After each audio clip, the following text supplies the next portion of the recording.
Hello dear friends, standard 9च्या chapter number 8 हा आपला रनिंगमध्ये होता. मागील व्हिडिओजमध्ये आपण युजफुल मायक्रोब्सपैकी जे 3 मायक्रोब्स तुमचे बुकमध्ये आलेले आहे, ज्यांचं नाव आहे लॅक्टोबॅसिली, रायझोबियम अँड यीस्ट, हे तिघही कव्हर झालेले आहे. यात आपण हेही बघितलं की how is bread made, bread कसा बनतो, कशामुळे त्याचा स्पंजी टफ हे जो स्ट्रक्चर येतो ते बनतो. त्यानंतर इन्फॉर्मेशनचे स्वरूप आपण फर्मेंटेशनची प्रोसेस डीपली बघितली आणि बायो रेमिडिएशन हे सुद्धा बघितलं होतं. तर आजचा आपला जो न्यू टॉपिक असणार आहे ते असणार आहे अँटीबायोटिक्स, प्रतिजैविके. सो स्टार्ट करूया. अँटीबायोटिक्स म्हणजे काय? सो कार्बन कंपाऊंड्स, अँटीबायोटिक्स असे कार्बन कंपाऊंड्स आहे जो obtain from some bacteria and fungi for destroying or preventing the growth of harmful microorganisms are called antibiotics. Antibiotics म्हणजे कार्बन कंपाऊंड आहे जे काही विशेष प्रकारचे बॅक्टेरिया आणि फंजायपासून आपल्याला मिळतात, जे काही एक हार्मफुल जे मायक्रो ऑर्गॅनिझम्स असतात जे आपल्या शरीरामध्ये ग्रोथ करू शकतात, हार्मफुल मायक्रो, त्यांची ग्रोथला कमी करण्यासाठी किंवा त्याला नष्ट करण्यासाठी उपयोगात आणले जातात. तर हे झाले antibiotics. Antibiotics, a discovery of the 20th century, have brought about a revolution in the field of medicine. औषधींच्या क्षेत्रामध्ये अँटीबायोटिक्स हे एक 20वी शताब्दीची एक महत्त्वपूर्ण जे शोध आहे ते म्हटलं गेलं आहे, एक क्रांती म्हणून म्हटलं गेलं आहे.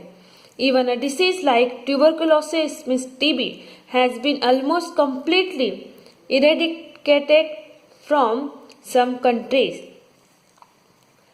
हे जो अँटीबायोटिक्स आहे यामुळे आज आपण TB सारखे जो प्राणघातक आजार आहे त्याच्यापासूनही मुक्त झालेलो आहे. तर बऱ्यापैकी आजार होते आधीच्या काळामध्ये ज्यांना क्युअर करण्यासाठी आपल्याकडे कोणताच मार्ग नव्हता, पण हल्लीमध्ये आपल्याकडे कितीही अँटीबायोटिक्सचा निर्माण झालेला आहे जेणेकरून बऱ्याच असे जे इनक्युरेबल डिसीज आहे, TB आहे, चिकन पॉक्स आहे, याच्यापासून आज आपण पूर्णपणे मुक्त आहोत. Antibiotics mainly act against bacteria. जे अँटीबायोटिक्स असतात ते मुख्यतः बॅक्टेरियाचे अगेन्स्ट काम करतात. अगेन्स्ट म्हणजे विरोधमध्ये, जे बॅक्टेरियाची ग्रोथला फिनिश करतात.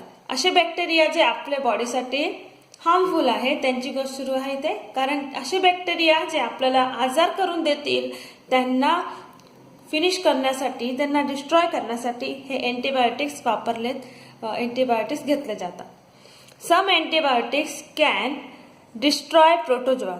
काही अँटीबायोटिक्स प्रोटोजोआला डिस्ट्रॉय करण्यासाठी सुद्धा यूज केले जातात. तर प्रोटोजोआ म्हणजे काय? Protozoa are also a type of microbe. सूक्ष्मजीव आहे प्रोटोजोआ. प्रोटोजोआ म्हणजे याच्यापासून होणारा एक आजार आपल्याला बऱ्यापैकी माहीत आहे, तो आहे मलेरिया. मलेरिया असा आजार आहे जो प्रोटोजोआपासून पसरतो आणि हे सुद्धा बरं होण्यासाठी आपण अँटीबायोटिक्स घेऊ शकतो. Some antibiotics are useful against a wide variety of bacteria. काही अँटीबायोटिक्स असे मोठे जो व्हरायटी आहे बॅक्टेरियाची त्यांच्या अगेन्स्ट युजफुल आहे. They are called broad spectrum antibiotics. यांना ब्रॉड स्पेक्ट्रम अँटीबायोटिक्स असं म्हटलं जातं. म्हणजे बऱ्यापैकी बॅक्टेरियापासून जे होणारे आजार आहेत त्यांना क्युअर करण्यासाठी जे अँटीबायोटिक्स वापरले जातात त्यांना ब्रॉड स्पेक्ट्रम अँटीबायोटिक्स असे म्हणणार. For example ampicillin, एमॉक्सिलिन and tetracycline etcetera असे काही ब्रॉड स्पेक्ट्रम अँटीबायोटिक्सचे नावे आहे. बघा मित्रांनो, तुम्हाला हे जे नावे आहे एम्पिसिलिन, एमॉक्सिलिन अँड टेट्रासायक्लिन हे लक्षात ठेवायचं आहे याच क्रमामध्ये. ॲक्च्युली हे जे क्वेश्चन आहे फाइंड ऑड वन आउटमध्ये येऊ शकतो. तुम्हाला त्या ठिकाणी हे तिघही जे ब्रॉड स्पेक्ट्रम अँटीबायोटिक्समध्ये एक अदर नेम येणार आहे, मग त्याला तुम्हाला ऑडमध्ये वेगळं काढायचं आहे. ठीक, तर असे क्वेश्चन येतो म्हणून नाव सुद्धा लक्षात ठेवणे गरजेचे आहे. When the pathogen cannot be identified even though the symptoms of disease are visible, broad spectrum antibiotics are used. बघा, तर हे अँटीबायोटिक्स जे आहे, ब्रॉड स्पेक्ट्रम अँटीबायोटिक्स, हे कुठे यूज केले जातात? तर समजा कोणाला रोगवाहक आहे, कोणत्या रोगवाहकद्वारे तो आजार पसरला आहे, ते त्याचे सिम्पटम्स तर दिसत आहे, पण कोणता आहे ते लक्षात येत नाहीये. समजा कोणाला ताप आहे, सर्दी खोकला आहे, पण हे कशामुळे, कोणता रोग आहे हे समजत नाहीये. मग या ठिकाणी ब्रॉड स्पेक्ट्रम अँटीबायोटिक्स देण्याची सल्ला डॉक्टरकडून दिली जाते. ठीक आहे, तर हे झाले broad spectrum antibiotics. But whenever a pathogenic microorganism is definitely known, then narrow spectrum antibiotics are used. Example: penicillin, gentamicin and erythromycin etc.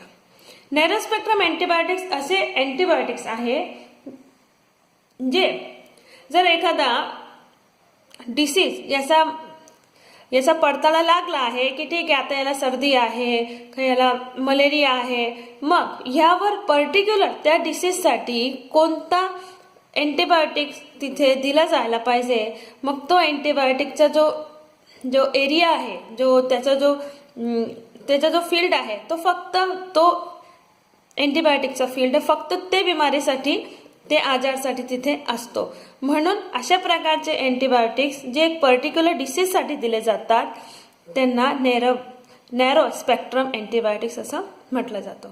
कारण हे मायक्रो ऑर्गॅनिझम आता डेफिनेटली नोन झाले आहे की कोणता मायक्रो ऑर्गॅनिझमचा अटॅक, त्या कोणता पॅथोजेनिक रोगवाहक आहे, मायक्रो ऑर्गॅनिझम आहे ज्याचा अटॅक त्या पेशंटवर झालेला आहे. आणि यांचं नाव आहे पेनिसिलिन, जेंटामायसिन अँड एरिथ्रोमायसिन. हे नाव सुद्धा ह्याच क्रमामध्ये लक्षात ठेवा, म्हणजे जेणेकरून तुम्हाला फाइंड वन विथ आउटमध्ये जर ब्रॉड आणि नेरो हे मिक्स झाले तर तुम्हाला त्याचा ऑट वेगळं काढता येणार. लक्षात आलं असेल तुमचे. Institutes at work. The National Institute of Virology stabilized in 1952 in Pune undertakes research related to diseases like measles, jaundice, fever and diseases of the lungs with support from the World Health Organization. एक राष्ट्रीय संस्था आहे व्हायरोलॉजीची, virus विज्ञानची, जो स्थापित झाली पुण्यामध्ये 1952 मध्ये, ज्याच्यामध्ये रिसर्च केले जातात असे डिसीजच्या बद्दल, जसं मिसल्स आहे, जॉइंडिस आहे, फेवर आहे, असे डिसीजेस जो लंग्समध्ये होतात, लंग्सच्या संबंधित जे आजार आहे, श्वास संबंधी, तर यांच्यावरती रिसर्च होत असतो आणि याला वर्ल्ड हेल्थ ऑर्गनायझेशन म्हणजे WHO याचा सपोर्ट आहे. मेन महत्त्वाचा जे टॉपिक आहे आपला ते आहे penicillin. Penicillin is a group of antibiotics obtained from a fungus. Fungus म्हणजे बुरशीपासून तयार होणारा अँटीबायोटिक्सचा असा ग्रुप आहे ज्याला पेनिसिलिन म्हटलं जातं. Penicillium and is used for controlling the infections caused by bacteria like Staphylococcus, Clostridia, Streptococcus etc. जे पेनिसिलिन आहे हे उपयोगात घेतली जाते बॅक्टेरियापासून जो इन्फेक्शन आहे त्याला कंट्रोल करण्यासाठी. आणि हे बॅक्टेरियाचं नाव मी आता तुम्हाला सांगितलंय, staphylococci, clostridia and streptococci et cetera. Medicines obtaining penicillin are used to treat certain bacterial infections of the ear, nose, throat and skin as well as diseases like pneumonia and scarlet fever. हे जे penicillin आहे याचे जे medicine आहे हे useful आहे कोणत्या आजारांसाठी, जे काही स्पेशल टाईपचे बॅक्टेरियल इन्फेक्शनमुळे होतात, जसे आहे इयर, नोज, थ्रोट आणि स्किन यामध्ये होणारे जे इन्फेक्शन्स आहे त्यामध्ये.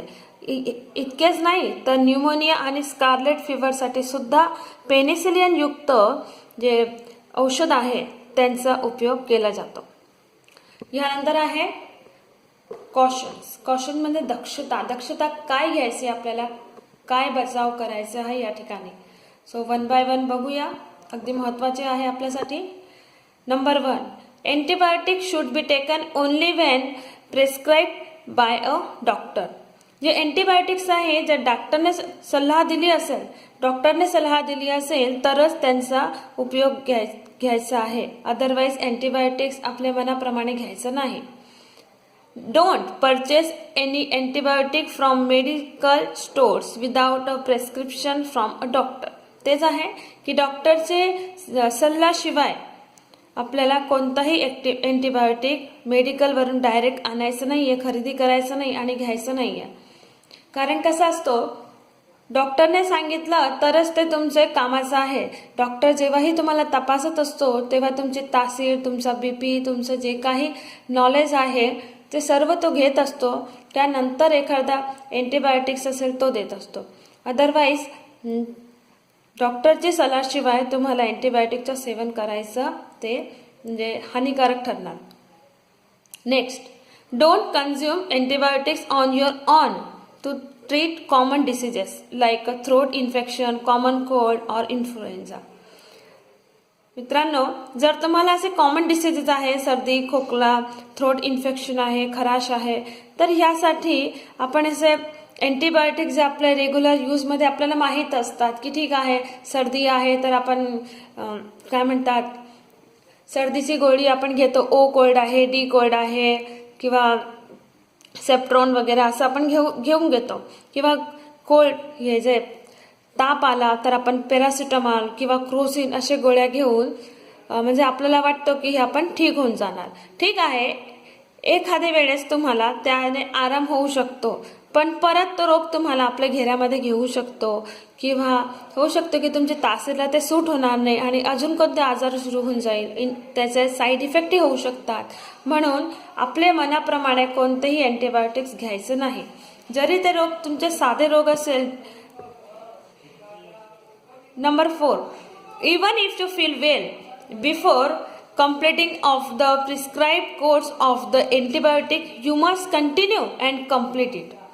जरी तुम्हाला औषधचा सर्वेटक घेण्याचा आधी बरं वाटत असेल तरी तुम्हाला ते औषधचे जितके दिवसाचा कोर्स आहे ते पूर्ण करायचंच आहे, मध्येच त्याला सोडायचं नाही. कारण डॉक्टरने तुमची टेस्ट केलेली असते, डॉक्टरने तुम्हाला तपासून हे सांगितलं असतो की हे जे औषध मी लिहिलेले आहे ते तुम्हाला 3 किंवा 4 दिवसपर्यंत घ्यायचे आहे. पण आपण काय करतो जनरली की जर 2 दिवसात आराम भेटला किंवा 1 दिवसाचा टक घेतल्याने आराम भेटला तर त्यानंतर आपल्याला वाटतं की आपल्याला आता याची गरज नाही, औषध वगैरे बंद करून देतो. पण जर त्या मायक्रो ऑर्गॅनिझम आपल्या बॉडीला 3 किंवा 4 दिवसापर्यंत अटॅक सारखं करत असतो, हे डॉक्टरांनी तपासलं आहे, म्हणूनच ते इतके दिवसासाठी दिलेले आहेत त्या औषधं. मग आपण काय करतो, मध्येच सोडून देतो, तर त्याने काय होतं की परत तो जो मायक्रो ऑर्गॅनिझम आहे, तो बॅक्टेरिया असेल किंवा व्हायरस असेल, तर तो परत आपल्या बॉडीला अटॅक करू शकतो आणि तो आजार आपल्याला परत होऊ शकतो. म्हणून कधीही जितके दिवसाचा कोर्स दिलेला आहे औषधचा ते पूर्ण करायचा आहे. Next, don't suggest to others like the antibiotics which were useful to you. जर एखादा अँटीबायोटिक तुमच्यासाठी युजफुल झाला म्हणजे त्याचा तुम्हाला गुण लागला तर असं नाही की ते दुसऱ्याला सुद्धा सूट करेल आणि आपण त्याला सजेस्ट करतोय की ठीक आहे, मला ताप आला होता, मी हे गोळी घेतली तर तू पण ही गोळी घेऊन घे म्हणजे तू पण बरा होईल, असं जरुरी नाहीये. हा, एखाद्या वेळेस होऊ शकतो, पण जर त्याचा साईड इफेक्ट झाला वगैरे तर त्याची तब्येतचं नुकसान होऊ शकतो. म्हणून कधीही आपण कोणाला सल्ला द्यायची नाही आणि कोणी आपल्याला सल्ला दिली या बाबतीत तर तेही ऐकून घ्यायचे नाही. कधीही डॉक्टरचे प्रिस्क्राईब केल्याशिवाय कोणतेही औषध घ्यायचे नाही. तर हे काही क्वेश्चन्स होते जे तुम्हाला मी इथे सांगितले. सो फ्रेंड्स, आजचा हा व्हिडिओ आपण इथेच कन्क्लूड करणार, कारण जो नेक्स्ट टॉपिक आहे तो वेगळा आहे, म्हणजे हार्मफुल मायक्रो ऑर्गॅनिझम्स आहे, जे आपण पुढच्या व्हिडिओमध्ये कव्हर करणार. सो आय होप तुमचा आतापर्यंतचा जो पार्ट होता तो क्लिअर झाला असेल. थँक्स.